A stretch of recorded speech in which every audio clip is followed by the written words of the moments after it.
Assalamualaikum warahmatullahi wabarakatuh. Saya Lutfi Aziza dengan NIM belakang 078.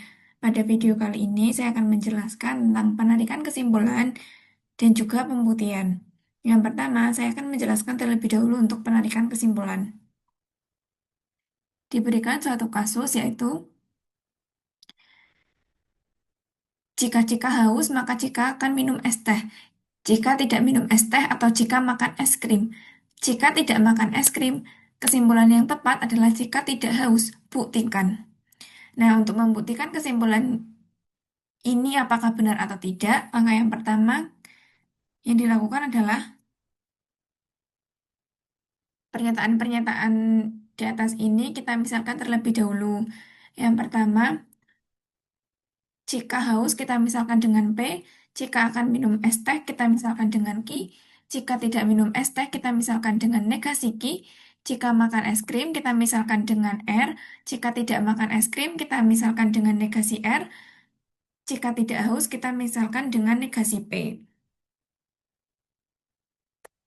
Selanjutnya, dari permisalan tersebut kita mendapat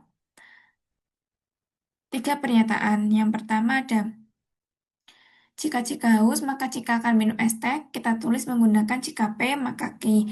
Yang kedua, jika tidak minum es teh atau jika makan es krim, kita tulis menggunakan negasi Q atau R. Yang ketiga, jika tidak makan es krim, kita tulis menggunakan negasi R. Nah, kesimpulannya, jika tidak haus, kita tulis menggunakan negasi P. Selanjutnya, kita perlu menunjukkan atau membawa tiga pernyataan ini menuju negasi P agar kesimpulan tersebut terbukti.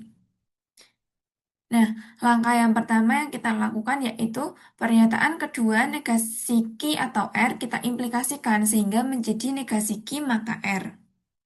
Selanjutnya, pernyataan pertama dan keempat kita lakukan silogisme sehingga menjadi negasi P maka R. Selanjutnya, pernyataan kelima dan ketiga kita lakukan modus tollens sehingga mendapat negasi P. Nah, karena kita telah membawa tiga pernyataan ini menuju negasi P, maka jika tidak haus, maka terbukti jika tidak haus merupakan kesimpulan dari pernyataan ini.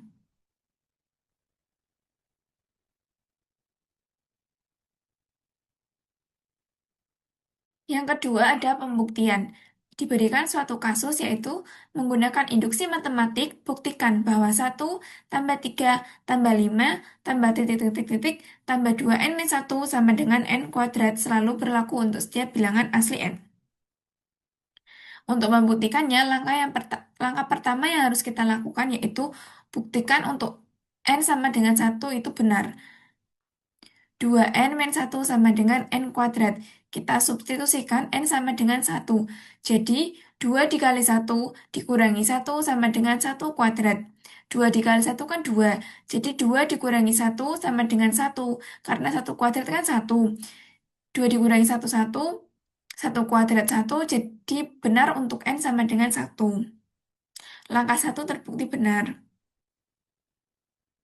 Kemudian, pada langkah yang kedua, kita substitusikan N-nya menjadi K ya. Karena di sini kita buktikan untuk N sama dengan K. Jadi substitusikan N-nya sama dengan K. Diperoleh 1 tambah 3 tambah 5 tambah titik-titik tambah 2 K min 1 sama dengan K kuadrat. Yang ketiga yaitu kita buktikan untuk N sama dengan K plus 1. Diperoleh 1 tambah 3 tambah 5 tambah titik-titik tambah, karena sebelum K plus 1 kan ada K. Jadi yang ini kita substitusikan ke sini. 1 tambah 3 tambah 5 tambah titik-titik tambah 2 K min 1 tambah 2 dikali K plus 1 dikurangi 1 sama dengan K plus 1 kuadrat.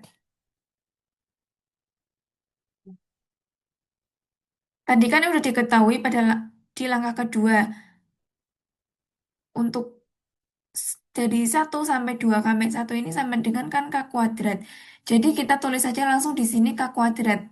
K kuadrat ditambah 2 dikali K plus 1 sama dengan dikurangi 1 sama dengan K plus 1 kuadrat. Selanjutnya K kuadrat ditambah 2K ditambah 2 kurang 1 sama dengan K plus 1 kuadrat.